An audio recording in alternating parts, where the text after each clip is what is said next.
Convido a igreja a abrir a sua Bíblia na carta, segunda carta do apóstolo João, segunda epístola de João. São 13 versículos, nós vamos ler 11 desses 13 versículos, do versículo de número 1 até o versículo de número 13. Segunda João, de 1 a 13. João não tem capítulo, é apenas 13 versículos, é uma carta bem pequena. Segunda epístola de João, versículos de 1 a 13. Eu estarei lendo e os irmãos podem acompanhar a leitura do texto. Nos diz assim a palavra do Senhor. O presbítero, a senhora eleita e aos seus filhos, a quem eu amo na verdade, não somente eu, mas também todos os que conhecem a verdade. Por causa da verdade que permanece em nós e conosco estará para sempre.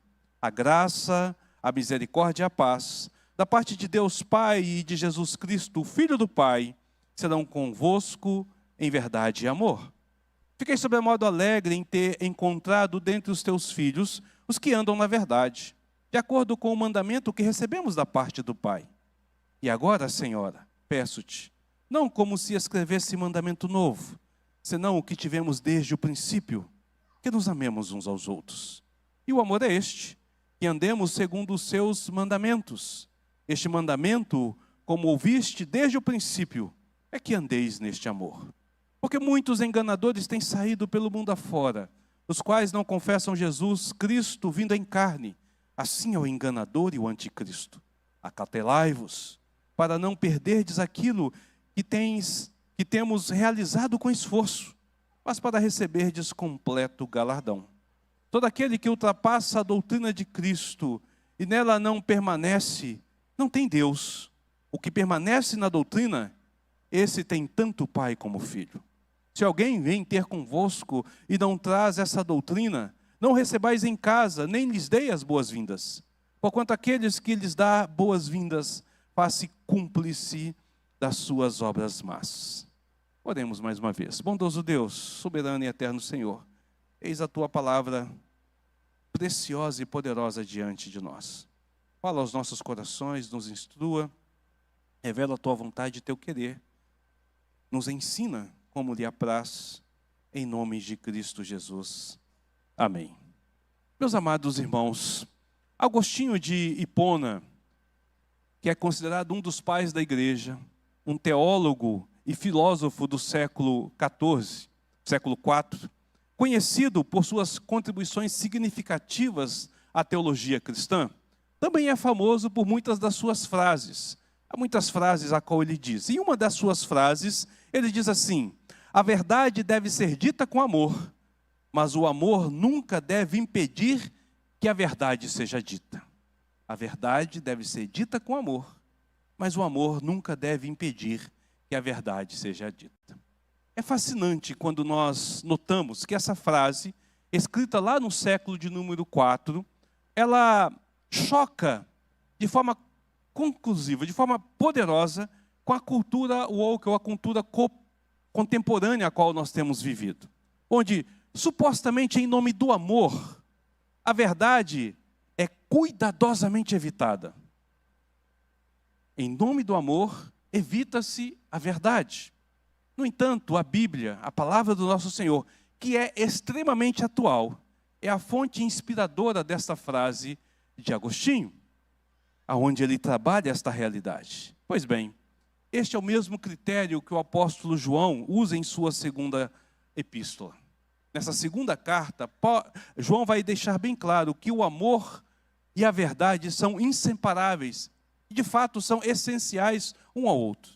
Observe que quando nós lemos esta carta, logo no versículo 1, João vai declarar: a quem eu amo na verdade, e não somente eu, mas também todos que conhecem a verdade. Ele ama na verdade. No versículo de número 2, então, ele explica que esse amor, ele é discriminativo, por causa da verdade que permanece em nós e estará conosco para sempre. João ensina que o amor não deve ser cego ao ponto de ignorar as opiniões sobre Cristo e a conduta dos outros. A verdade deve guiar o amor, sem comprometer a lealdade com a palavra do Senhor, a palavra de Cristo. Então nós devemos amar uns aos outros, mas esse amor nunca deve comprometer a verdade. Pelo contrário, deve ser um incentivador dessa verdade. Aqui João tem o seu pensamento de forma cíclica. Ele vai e volta nesse tema de forma maravilhosa. Nós chegamos ao versículo de número 5, e ele então fala a respeito do mandamento de amar. Já no versículo número 6, ele mostra em que consiste este amor. E assim então ele estabelece a forma epigramática e recíproca entre o amor e a obediência. Ele interpreta o amor em termos de obediência e a obediência em termos de amor. A verdade, o verdadeiro amor, ele é expresso na obediência às ordenâncias divinas. Amar está indiscutivelmente associado então a essa obediência. Obediência está ligado à verdade de Deus. Amar é caminhar na obediência à verdade. Portanto, olha só como é que João conclui. Nós devemos andar segundo os mandamentos de Deus, versículo 6, parte A, que é andar na verdade, versículo 4, e é andar em amor, a parte B do versículo de número 6. Mas por qual motivo João então enfatiza que o cristão deve de andar nesta verdade e neste amor? Versículo 7 nos traz a resposta. João vai dizer, porque muitos enganadores têm saído pelo mundo afora. Estes não são apenas enganadores comuns, não é qualquer embusteiro. João aqui vai nominá-los de o próprio anticristo, o próprio enganador. Veja como ele diz aqui, neste versículo de número 7. Ele vai dizer, assim é o enganador. Observe o artigo definido. Assim é o enganador e o anticristo. João chama estes falsos mestres, João chama estes embusteiros, de sendo eles o próprio Cristo. Primeiro, ele é um enganador, porque ele conta mentiras a respeito da pessoa do nosso Senhor Jesus, procurando então nos afastar da verdade do Evangelho. E segundo, ele é o anticristo, pois ele se coloca contra Cristo, para se posicionar no lugar de Cristo. Ele levanta um outro Cristo que não é o Cristo verdadeiro.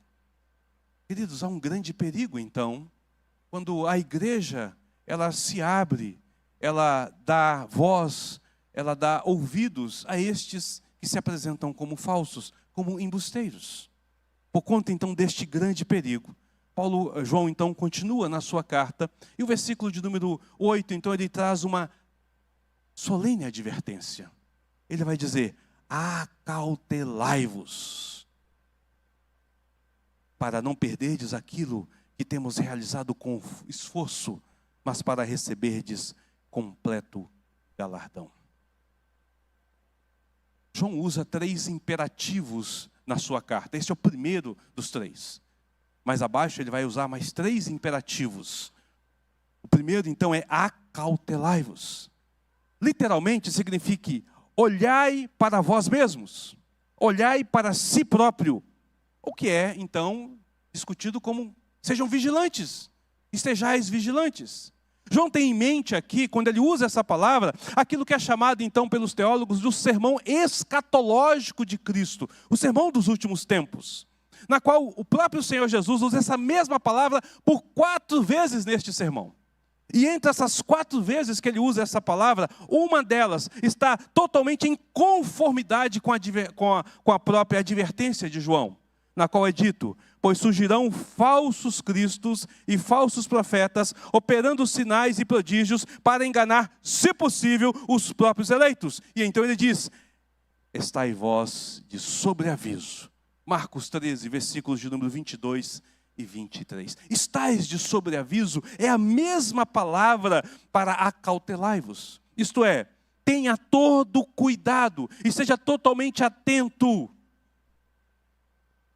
Essa é a razão, então, deste minucioso cuidado, dessa minuciosa alerta, porque estes falsos mestres, eles são transvestidos de verdade. Eles têm a aparência da verdade, e eles vão usar essa sua aparência de verdade para apresentar uma falsa autoridade que nós compramos também como autoridade verdadeira. E por conta então dessa sua falsa aparência e da sua falsa autoridade, Ele vai de modo sutil, de modo ardiloso, enganar o incauto, o tolo, o insensato, o que está desprevenido. Ele vai buscar enganar, enredá-lo nessa situação, ao ponto de distorcer a verdade que está em sua vida, para que ele então cumpra essa ideia de mentira. Observe que João não está apenas pedindo aqui. Como eu disse, ele usa agora o primeiro dos imperativos. Ele está ordenando: sejam cautelosos. Essa advertência é ao mesmo tempo uma ordem de Deus. Ao mesmo tempo que ele chama a atenção da igreja, advertindo a igreja sobre a importância, ele também ordena à igreja que sejam cautelosos. Se você é um verdadeiro cristão, então você não tem outra opção. Se você é cristão de fato, se Cristo realmente é Senhor da sua vida, se genuinamente você nasceu de novo, você não tem outra escolha. Você não pode negligenciar este mandato. Você precisa de estar em constante vigilância, atento a tudo que está sendo ensinado e passado. Por que essa vigilância é tão importante, meus queridos? Por que ela se torna tão urgente nesse exato momento? Então João, ele continua nesse versículo 8, dando assim a sua instrução, e ele vai usar a sua resposta de duas formas. Ele vai dar uma resposta no ponto negativo, com o não. E depois vai dar a sua resposta de uma forma positiva, sobre aquilo que deve acontecer. Veja, primeiro então, de forma negativa, João vai dizer: para não perderdes aquilo que tens realizado com esforço. Por que eu devo de estar vigilante? Veja que sentença terrível, meus queridos. Há uma verdadeira perda. Há uma verdadeira perda, caso eu negligencie essa ordem. Os filhos da Senhora eleita, isto é, aqueles que andam na verdade e em amor, nós cristãos, não podemos dar ao luxo de relaxar em nossa vigilância, porque pode haver grande perda em nossas vidas. Eles então deveriam de ser excessivamente cuidadosos para não perderem aquilo que haviam realizado com esforço. É isso que João está dizendo. Tudo que você conquistou até agora com esforço, se você não estiver vigilante, e se você cair na falácia destes falsos, se você abrir mão dessa vigilância e dar ouvido ao ponto de atender a estes embusteiros, você terá perda na sua vida. O esforço que você fez até aqui será perdido. Alguns teólogos, de forma herege, de forma errada, vão entender que aqui João está falando da salvação, mas não é o objetivo de João falar da salvação. João não está falando que nós iremos perder a salvação, porque a salvação não pertence a nós, ela não pode ser perdida. Observa, não é de salvação que João está falando. Porque a salvação é um ato da graça de Deus, é um ato em que Deus próprio faz sobre as nossas vidas. Nós não podemos perdê-la, porque ela foi feita, foi conquistada através da obra de Cristo e é imputada a nós pelo favor imerecido do Senhor. Aplicado, selado pelo poder do Espírito Santo em nós. Não está em nós o poder da salvação. Então o que João está falando? O que eu e você podemos perder diante dessa situação? Ora, querido, João se refere ao crescimento nesta graça. Na fé, no conhecimento de Deus e no estilo de vida que glorifique o próprio Senhor. Uma perda na vida piedosa, na vida santa neste caminhar sobre essa terra. Então nós sofreremos as consequências dos nossos atos pecaminosos, porque nós deixaremos de ser santos ou de viver piedosamente diante deste Senhor. Esta é a grande perda que nós temos. Nós podemos ilustrar isso aqui usando um próprio texto de Paulo, que ele escreve na sua primeira carta a Coríntios, no capítulo 5, versículo 1 até o versículo de número 5. Ali, Paulo vai orientar os cristãos em Corinto, que expulsem da comunhão da igreja um jovem impenitente. E ele vai dizer, para que seja entregue a Satanás para a destruição da carne, a fim de que o espírito seja salvo no dia do Senhor. Paulo está dizendo que aquele jovem impenitente, e aqui não se trata de um ensinamento herege, mas de uma prática herege dentro da própria igreja, alguém que venha possuir a esposa do seu próprio pai, há um incesto ali dentro. Ele diz, vocês estão vacilando, vocês como igreja devem corrigir esse erro. E eu estando ausente, fisicamente, mas presente em espírito, já determinei. E eu exijo que vocês expulsem este homem, expulsem esse jovem da igreja. Ele não pode estar no meio de vocês, porque ele está contaminando a igreja. Para que ele seja entregue a Satanás, para que ele viva a perdição dele ao máximo, ao ponto da carne ser destruída, mas com o fim de salvar a sua própria alma, porque se eleito, jamais perderá. Percebe? O que João está colocando aqui é a mesma coisa. Ele está dizendo que quando nós damos ouvido às doutrinas, aos ensinamentos errados, quando nós ouvimos as distorções da palavra, quando nós nos aplicamos à palavra, há um grande prejuízo para conosco. Então eu devo de estar vigilante no que é ensinado, vigilante no que é aprendido, no que é aplicado. O prejuízo, a perda deste jovem, consiste nas bênçãos e na vida santa desfrutada diante de Deus e diante dos homens aqui na terra. Porém, não a perda da sua salvação, a fim de que o Espírito seja salvo no dia do Senhor Jesus. Ah, queridos, uma vida insensata traz grandes perdas para nós. Uma vida incauta, uma vida simplista, sem vigilância, traz grandes perdas para nós. Ao ponto de talvez nós perdermos a comunhão com os irmãos na igreja. Olha quão perigoso é isso. João, porém, se refere também, não apenas à minha perda pessoal. Porque João está falando e está tratando a respeito dos falsos mestres. Observe que aqui no versículo de número 8, ele vai dizer, para não perderdes aquilo que temos realizado. Temos realizado. Então João está também falando da obra apostólica, dos pastores, dos mestres, dos evangelistas na vida da igreja. Todo o esforço empenhado por estes servos genuínos do nosso Senhor, é então prejudicado quando um ou mais membros da igreja dão atenção a esses ensinos hereges. Tudo aquilo que foi construído, que foi consolidado, cai por terra. A igreja se desvia deste caminho. Ah, querido, nos nossos tempos modernos, nós temos essa realidade com a mãe da igreja presbiteriana do Brasil. A igreja presbiteriana do norte dos Estados Unidos. Ao longo do tempo foi se deixando levar, se enredar pelos ensinamentos dos falsos mestres, ao ponto de hoje ela está totalmente deturpada e não ser reconhecida como uma igreja genuinamente evangélica. Quantos são os pastores e quantas são as igrejas locais que no nosso país se desviaram por dar atenção a isto e agora são igrejas completamente longe do caminho do Senhor? Podemos citar aqui como exemplo o pastor Kivix, totalmente disturpado da palavra do Senhor. Podemos citar aqui muitos nomes. Na história da igreja presbiteriana, nós temos Neemias Mariem, que foi um dos grandes pastores, maior teólogo do Antigo Testamento em língua portuguesa. E é o responsável pela denominação Igreja Presbiteriana Unida, que é uma igreja ecumênica totalmente fora da palavra do Senhor. Tantos nomes, tantas pessoas. Podemos citar Caio Fábio, responsável pela conversão de centenas de pessoas, e hoje nega tudo aquilo que ele falou. Deram ouvido e distorceram, saíram deste caminho, trazendo um grande prejuízo para a obra do Senhor. Vejam, os falsos mestres, eles dizem oferecer algo que nós não temos. Uma nova revelação, um novo conhecimento, um aprofundar no ensino, trazendo uma compreensão mais moderna, mais adequada ao tempo do que nós vivemos.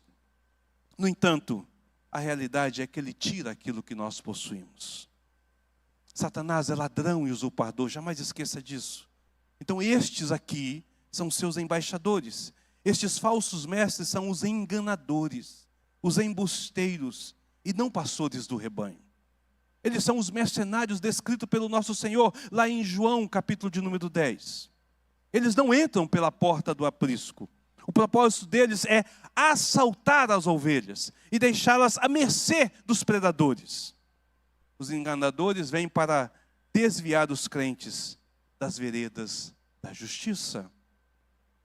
Dar atenção, então, ao ensino dos falsos mestres traz grande prejuízo para a igreja local. Dar atenção ao ensino dos falsos mestres traz grande prejuízo para a denominação e para a nossa vida espiritual, para a sua vida em particular. Esse é o motivo pelo qual nós devemos de estar constantemente vigilantes, para não perder. Mas João trabalha também de forma positiva. E em seguida, então, João vai dizer que um objetivo positivo para manter-nos vigilantes é para receber completo galardão. Para receber completo galardão. Se por um lado a vigilância evita uma perda, por outro lado a vigilância traz ganho, traz lucro, traz uma premiação com isso. A palavra galardão é a tradução de vários termos gregos usados no Novo Testamento, que pertencem ao mesmo campo semântico. O que é isso? É um conjunto de significados relacionados a uma única realidade. Todas essas palavras têm o significado de punição ou recompensa. Galardão tanto pode significar uma punição, como pode significar uma recompensa na sua tradução, no seu uso da língua portuguesa.